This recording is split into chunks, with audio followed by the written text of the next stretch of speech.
Hello, future SLPs, new clinicians, or maybe you've been in the field a while. Are you wondering what you'll actually take home or should be taking home as a speech language pathologist? There's a ton of frustration in the field right now because most of the average salary info doesn't really tell the full story.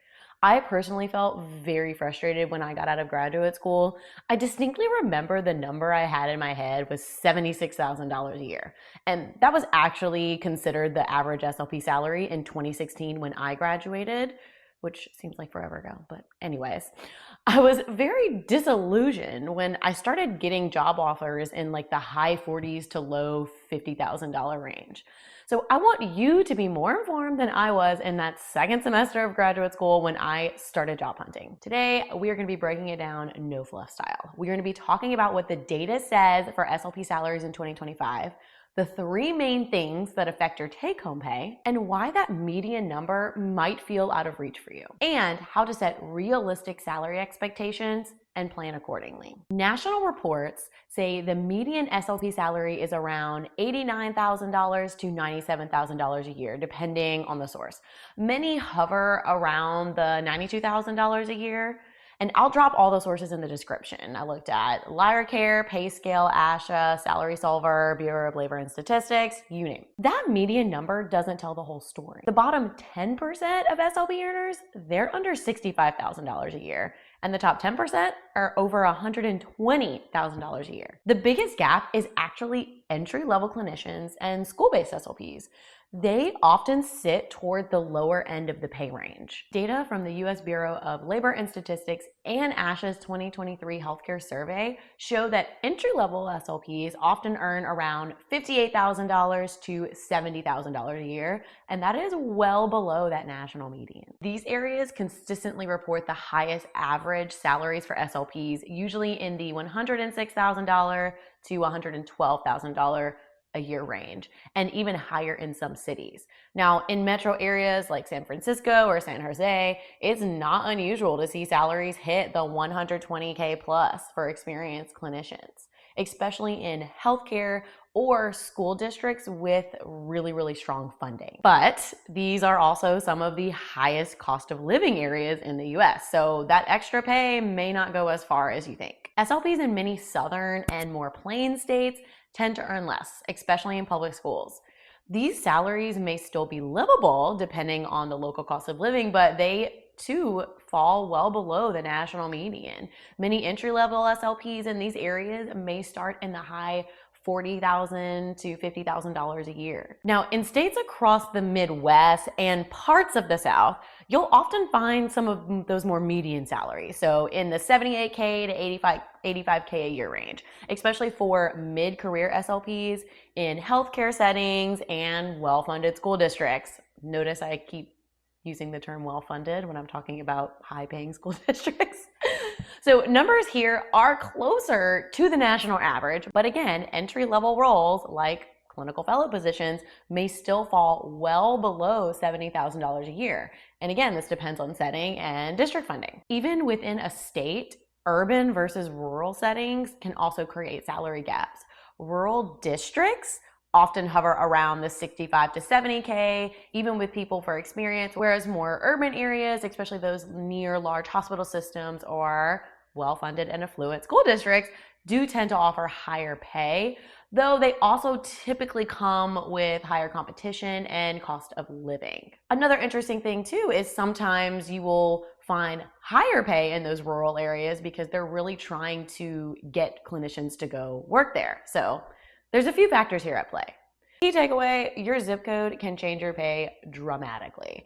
It's not just about your degree or skills. It's also so much about what region you're in, what kind of a setting you work in, and how that state funds education and healthcare. So now that we've laid the groundwork with the more general data, let's bring it to life with real examples from real SLPs. I asked my Instagram community over at SpeechGoods, make sure you're following, to share their state, salary, and their setting. I will add, while putting together everything for this video, I do wish I had asked people to also include the years of experience, because as we now know, that can highly affect where you lie on the income spectrum. Thankfully, there were SLPs who are much smarter than I am who included their years of experience with their information.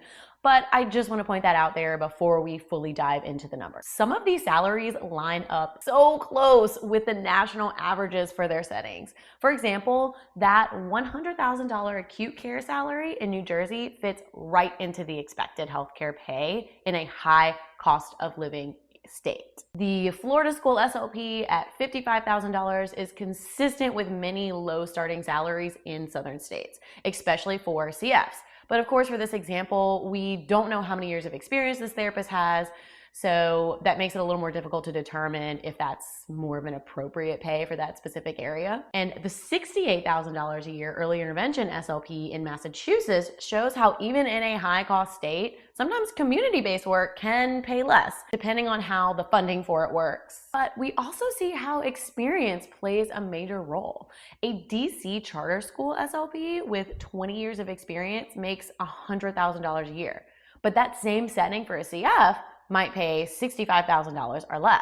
That doesn't mean either of those pays are good or bad. It's just really about the gap that experience can cause. The Massachusetts SLP with 13 years of experience in the schools earns $115,000 a year, showing how certain high-funded districts can really reward longevity and staying with the district. That California school SLP making $124,000 a year, that sounds really high, but it's also likely tied to seniority and location and is probably not reflective of entry-level school salaries in the same state. What's really cool is we even see SLPs blending income streams, like this Indiana SLP making $71,000 from early intervention and then supplementing that with $10,000 to $12,000 from contract SSI evaluations. And then we have the Texas SLP in outpatient and home health making $120,000 a year. That's a great example of how multiple contracts or some business savvy work models can really push you above that median, but potentially with higher risk and more tax and accounting responsibilities if it is contract work or if it's your own private practice or business. So bottom line, these real life examples prove just how much region, setting, and structure impact your actual earnings. It's not always about talent or effort. It's also about the systems and structures around your job. And this can be exactly why so many SLPs feel discouraged when they hear SLPs make $90,000 a year, and then they find themselves making $48,000 after taxes in their first school job, aka me. So let's compare two hypothetical new clinicians to see how some of this plays out and see the nuance and discuss it. So SLPA is a school-based SLP in the Midwest Ohio public school setting. She works for the school district. She makes a salary of $65,000 a year, and take-home pay, aka after taxes, is about $48,000 to $52,000. Her benefits include health insurance, state pension, and 10 to 15 sick days. And her schedule is 187 days a year, and she can work extended school year if she wants. So for this particular position, this has a lot of stability, which can be very appealing. But also remember in this setting that raises can be slow, and sometimes inflation can even outpace those standard step raises you typically get with a school district. And vesting for retirement typically takes 5 to 10 years. If you don't know what vesting is, basically you'll see this a lot with school districts where the employee is contributing to the retirement as well as the employer, aka the school district.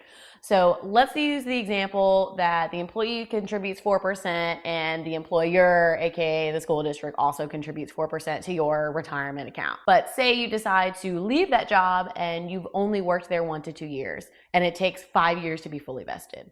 You may not get to take any of that 4% the employer contributed with you, or you may just get to take a small amount. So what seemed like this great benefit, which it is a great benefit, you're not actually getting to keep it if you don't stay there long enough. This is important to take into account, especially if you know that you're not gonna be at this location for long term. Personally, my first school job, I was in Texas, I knew that I was probably not going to stay at that job long term.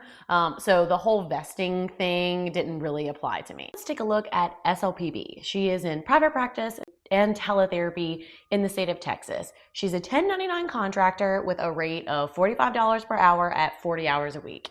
And let's assume she takes off at least 3 weeks a year. And remember, that's unpaid. So that would put her yearly income around $88,000 a year.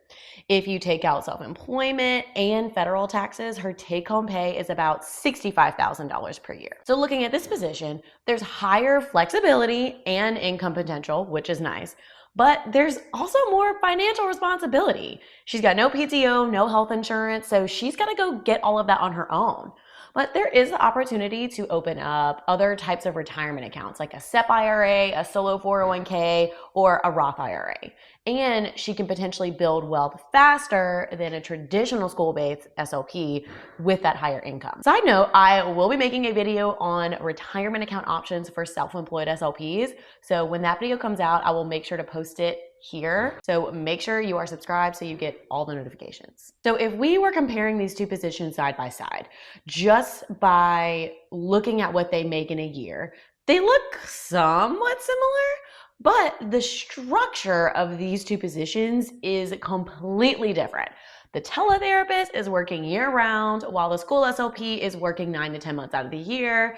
The teletherapist does have a higher hourly rate, but she is also responsible for her own taxes and has no benefits. For some, the increased salary potential and flexibility are worth the sacrifice of benefits. They may already have benefits through a partner or spouse, or maybe they were able to find benefits in their budget on the open market. But again, that takes more work and not everybody wants to do that. Maybe if you are the sole income earner and you are single, maybe that stability of the school job is worth it more to you than the flexibility of the 1099 contractor position. There's the variables of region, setting, and experience like we talked about. Remember, those clinicians were new clinicians, so that's kind of where their pay would have been. But there's also just personal preference and what job structure is best for their particular life situation. The big takeaway is average salary doesn't tell your story. Your setting, your location, your years of experience, and also how you're classified if you're an employee versus a contractor. That will determine your actual earnings and benefits very, very, very highly. It's not just about your value, it's also about the system that you're working within. Here are a few tips for new SLPs or even seasoned SLPs navigating salary information. First thing I want you to do is make sure you're using tools like ASHA's salary portal and the Bureau of Labor and Statistics to get state-specific and region-specific and setting-specific numbers so that you can learn about the area you're looking at. And during your interviews, you can ask about CF salary versus maybe once you're out of your CF, and even what the salary potential is if you're staying in that position long term. Also, make sure to compare the total compensation, not just the salary. This can include employer contributions to retirement, paid leave, health insurance, also the cost of living in that particular area. All of that makes a difference. Make sure you put some time into learning how to negotiate your salary. So often I hear stories of SLPs who just accept what was offered to them. No, don't do that. I remember a friend of mine in graduate school who had already been out in the real world, like being a legitimate adult, told us to never accept a first offer. And I am so glad that she did that. My first job, I was actually offered $54,000 a year. And then I literally just kind of asked if they could do anything better. And they bumped me up to $55,000 a year. It's not a ton of money, but that was literally just from me asking. That wasn't me researching and practicing my salary negotiation skills. I just simply asked. And if what you're asking for is researched and well-informed, the worst thing they can say is no. Imagine what you could do if you actually put some effort into it. So make sure when you're going in to have practice conversations, maybe pull in a friend or a mentor and have practice conversations to get a really good idea of what it is that you may want to say, especially if the potential employer comes back with something that you know isn't really congruent with the average salaries for SLPs in that particular setting and region that you are looking at. Skipping this can easily lose you thousands of dollars and you won't even realize. And look, I am all about supplementing your income with a side job or a side hustle, but we are leaving money on the table at our primary jobs when we don't negotiate. And a lot of it is because we are afraid to ask. Another really great resource is actually informedjobs.com.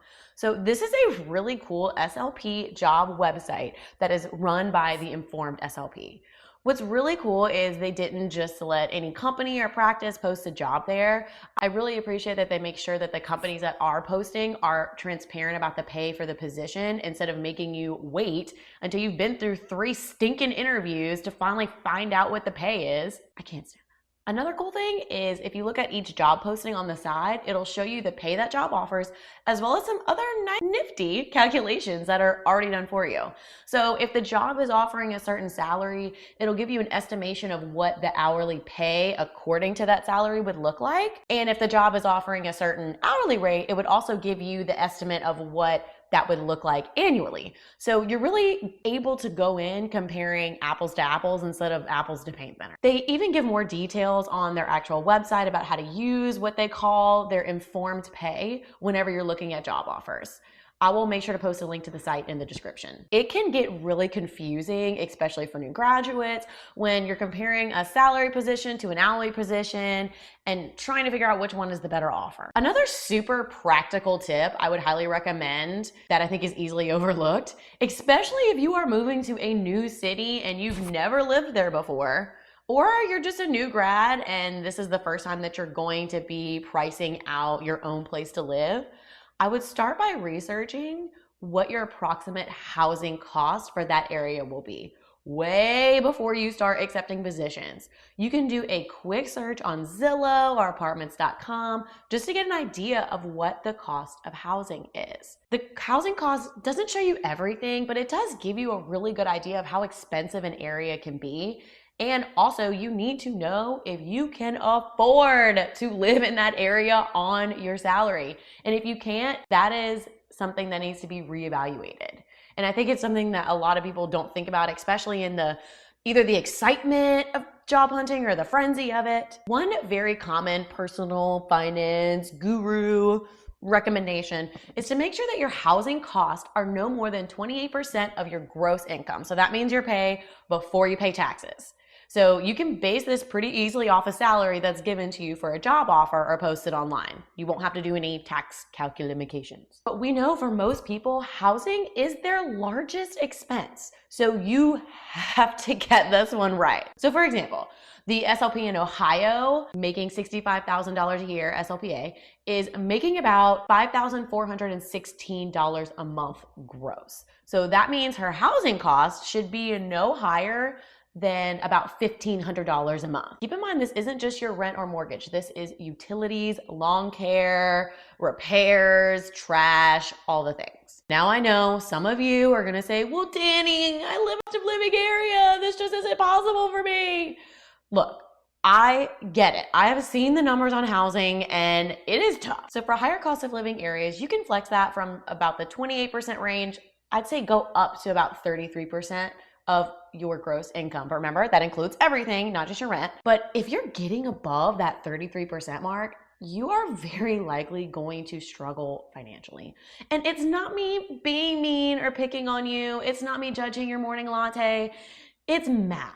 When your housing cost takes up more than 33% of your gross income, there's just no wiggle room left over for you to be able to do like anything.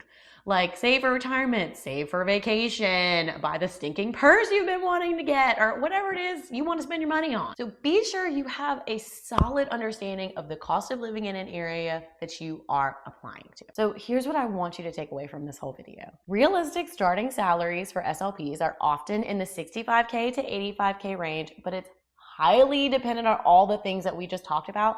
So keep yourself informed and understand you may be below these numbers. The median salary of $90,000 a year is really more representative of a mid-career SLP not necessarily a CF, and even then may still not fit a near mid-career SLP depending on the region and setting. Setting and region will massively influence your earnings, and you can scale your income through specialization, PRN, contract work, or even opening up your own private practice. Do your research not just on the salary for your region, but also making sure that you can afford to live in that particular area with the salary that you've been offered. And be sure to utilize that informedjobs.com. I wish they had this when I was job hunting 10 years ago, and I'm so glad that it's a resource for you now. Be strategic, be informed, and don't let one number make you feel less than. If this video helped you, be sure to like, subscribe, and send it to all your grad school group chat peoples. And be sure to be following me at SpeechGoods on Instagram for more no fluff SLP money talk, budgeting, investing, solo private practice, and all of the fun things. You are on your way. Now go do the dang.